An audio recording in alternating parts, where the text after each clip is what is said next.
આજે આપણે ગુવારનું શાક બનાવીને તૈયાર કરીશું. એકદમ નવી રીતે ગ્રેવીવાળું ખૂબ જ સરસ એવું બનીને તૈયાર થશે.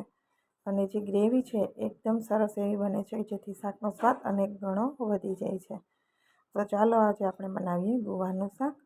તો ગુવારનું શાક બનાવવા માટે ગુવાર મેં લીધો છે 250 ગ્રામ. 250 ગ્રામ ગુવારને આપણે ઉપર નીચેનો જે ભાગ છે એને કાઢી નાખીશું અને વચ્ચેથી મીડિયમ સાઇઝના ટુકડા કરી લઈશું. તમને નાના મોટી જે સાઇઝ પસંદ હોય એ સાઇઝના તમારે ટુકડા કરી લેવાના. તો આ રીતે બધો ગુવાર હું સમારી અને તૈયાર કરી દઉં છું. અને ગુવારને આપણે ધોઈ લઈશું એકદમ સરસ રીતે. તો અહીંયા મેં ગુવારને કાપી અને ધોઈ લીધો છે. હવે આપણે ગુવારને વઘાર કરીશું. તો અહીંયા વઘાર કરેલો ગુવાર છે એ શાકમાં સારો લાગે છે, પરંતુ જો તમારે બાફેલો ગુવાર લેવો હોય તો પણ અહીંયા તમે લઈ શકો છો. તો મેં 1 ચમચી જેટલું તેલ નાખી સાથે હિંગ અને જે ગુવાર ધોઈને રાખ્યો છે એ નાખી દઈશું. અને થોડી વાર માટે આપણે મિક્સ કરી દઈશું. કાચા તેલમાં આપણે સીધું ડાયરેક્ટ પાણી નાખવાનું નથી, એટલે થોડી વાર માટે મિક્સ કરી અને થોડું ગુવારમાં પ્રમાણ મીઠું આપણે નાખીશું. વધારે નથી નાખવાનું, પાછળ આપણે શાકનો વઘાર કરીએ ત્યારે પણ મીઠું નાખીશું. એટલે અહીંયા થોડું એવું મીઠું નાખી દઈશું જેથી ગુવાર છે એકદમ ફટાફટ બફાઈ જાય.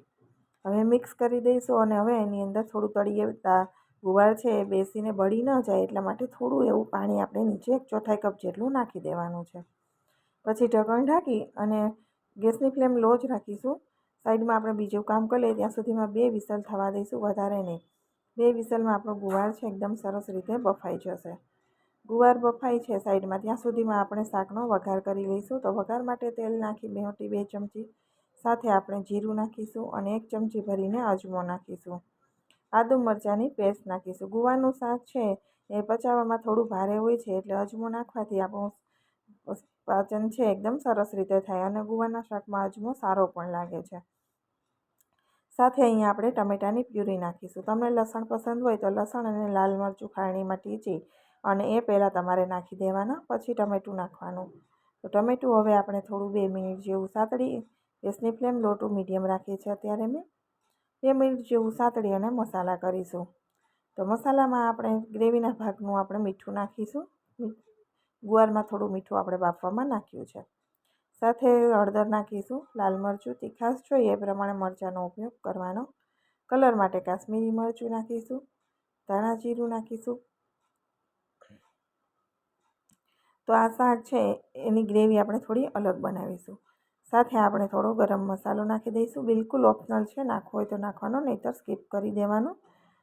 હવે કવર કરી, લો ફ્લેમ રાખી કવર કરી અને આપણે એને કૂક થવા દઈશું. ત્યાં સુધીમાં આપણે ગ્રેવી માટે તૈયારી કરી લઈએ. તો અહીંયા મેં અડધી વાટકી પાપડી લીધી છે, જે પાપડી ગાંઠિયા હોય છે એ, અને એને આ રીતે દસ્તાથી ખાંડી લઈશું જેથી પાપડીનો ભૂકો થતાં બિલકુલ સમય લાગે નહીં. દસ્તાથી થોડી વાર ટીપશો ત્યાં સરસ મજાનો ભૂકો તૈયાર થઈ જશે. અને આપણા કુકર મેં મૂક્યું એમાં પણ 2 સીટી થઈ ગઈ છે, તો ગુવારનું પ્રેશર નીકળી જાય કુકરમાંથી, એટલે આપણે એને પણ ખોલીને ચેક કરી લઈએ. પાપડીનો ભૂકો સાઈડમાં રાખી દઈશું અને હવે કુકર લઈ લઈશું. ઢક્કણ હટાવી ગુવારને ચેક કરી લેવાનો. ગુવાર છે આ રીતે બાફવાથી 2 સીટીમાં સરસ બફાઈ જાય છે અને પ્લસ આપણે પાણી એમાંથી કાઢવું પડતું નથી અને શાકનો ટેસ્ટ સારો લાગે છે. હવે આપણે અહીંયા ગ્રેવી જોઈશું. તો ગ્રેવી છે એ પણ સરસ એવી કૂક થઈ ગઈ છે. ગેસની ફ્લેમ મેં લો જ રાખી હતી જેથી આપણી ગ્રેવી છે એ બળે નહીં. મિક્સ કરી દઈશું. તમે જોઈ શકો છો ગ્રેવીનો કલર જ બદલાઈ ગયો છે, ટમેટું સરસ કૂક થઈ ગયું છે, તેલ છૂટી ગયું છે. હવે આપણે એની અંદર ગુવાર નાખી દઈશું. સાઈડમાં આપણે બાફીને રાખ્યો છે એ, અને મિક્સ કરી દેવાનો છે.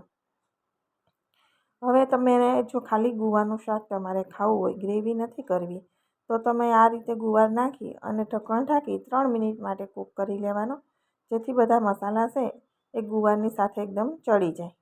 અને ગુવારનું શાક થોડું કડસું લાગતું હોવાથી આપણે થોડો ગુવારની અંદર ગોળ નાખીશું. ગોળ નાખવાથી કડસું નહીં લાગે અને ટેસ્ટમાં ગળ્યું પણ નહીં લાગે. થોડો એવો ગોળ નાખવાનો જેથી ટેસ્ટ બેલેન્સ થઈ જાય. હવે એની અંદર આપણે પાપડીનો ભૂકો નાખી દઈશું અને 2 ચમચી જેટલો સિંગનો પાવડર ભૂકો કરીને રાખ્યો છે મેં, એ નાખી દઈશું. મિક્સ કરી દઈશું અને હવે એને આપણે કૂક કરવાનું છે. એકદમ ગુવાર છે બાફેલો એટલે સરસ રીતે હલકા ચમચો ફેરવી અને મિક્સ કરી દેવાનું. અને ગ્રેવીને આપણે કૂક કરવાની છે, સરસ મસાલા સાથે કૂક થઈ જાય એટલા માટે અહીંયા આપણે અડધો કપ જેટલું પાણી નાખી દઈશું. પાણી નાખીને થોડું ચલાવી દઈશું. હવે ગેસની ફ્લેમ લો જ રાખવાની છે, નહીંતર નીચે બેસી જશે. થોડું હલકા હાથે મિક્સ કરી કવર કરી અને 5 મિનિટ માટે લો ફ્લેમ ઉપર આપણે એને ચડવા દેવાનું છે, કેમ કે આપણા જે શાકભાજી અને મસાલા બધું એકદમ સરસ રીતે કૂક થઈ જાય. અહીંયા તમે જોઈ શકો છો કૂક પણ થઈ ગયું છે, તેલ પણ સેપરેટ થઈ ગયું છે, કલર બદલાઈ જશે ગ્રેવીનો. તો એકદમ સરસ આપણું ગુવારનું શાક અત્યારે બનીને હવે તૈયાર થઈ ગયું છે. જો તમે આ રીતે બનાવશો ને તો તમારું શાક પણ સરસ બનશે અને એકદમ ફટાફટ બની જશે. સાઈડમાં તમે ગુવાર મૂકી દો અને સાથે ગ્રેવીનો પણ વઘાર થઈ જાય તો સમય પણ લાગતો નથી અને ટેસ્ટ પણ બહુ સારો એવો આવે છે. જેને ગુવાર નથી ભાવતો ને એ એકવાર આ જરૂરથી ટ્રાય કરજો, તમારું શાક ખૂબ સરસ બનશે. તમને જો મારા ગુવારના શાકની રેસીપી પસંદ આવી હોય તો મારી ચેનલને સબસ્ક્રાઈબ જરૂરથી કરજો. વિડીયોને લાઇક અને શેર કરવાનું બિલકુલ ભૂલતા નહીં. વધુમાં વધુ લોકો સાથે શેર કરજો. એકદમ સરસ એવું આપણું ટેસ્ટી ગુવાનું શાક બનીને તૈયાર થઈ ગયું છે. જોતાં જ ખાવાનું મન થઈ જાય એટલું સરસ આપણું આ શાક બની ગયું છે. તમે જોઈ શકો છો, હું નજીકથી તમને બતાવું છું. તો ગુવારના અને ઘણી પ્રકારના શાક મેં શેર કરેલા છે. ગુવાર ઢોકળીનું, સાદા ગુવારના, ગ્રેવીવાળા એ શાક પણ તમે જોઈ અને ચેક કરી જોઈ શકો છો. ફરી મળીશું નવા વિડીયો સાથે. આવજો.